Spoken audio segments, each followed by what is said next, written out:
I have a really hard time believing anyone in this family, and I have a really hard time believing that nobody knew that Dee Dee was grifting professionally if they knew that she had a past of doing it. What would have made them think that because Gypsy was born that suddenly Dee Dee was going to stop doing all of the grifting that she was doing?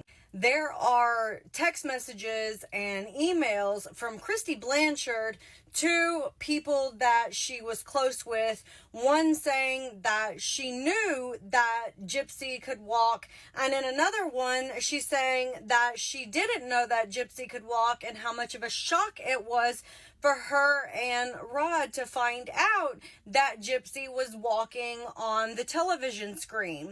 Kristy says that she was going off of what Dee Dee was telling her. And I'm going to add those to this video because I think it's important to note that everybody in the Blanchard family lies. Like, nobody can keep the truth about anything, and nobody remembers which lies they're telling, to who they're telling it to, and when they're telling them, because none of the story is making sense. I have a feeling that everyone knew what was going on. Maybe Rod didn't know, but I believe Kristy knew what was going on, and I believe Kristy Blanchard knew how much Gypsy was benefiting from being a sick kid. They were way more in contact than Kristy portrays in Mommy Dead and Dearest, which is the very first interview that everyone does.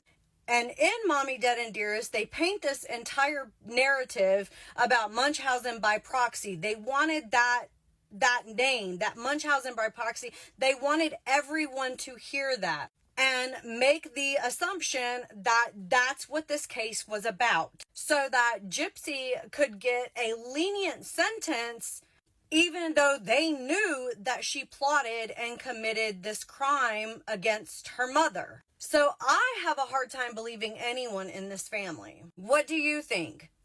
What do you think? Do you think that the Blanchards knew that Gypsy was sick?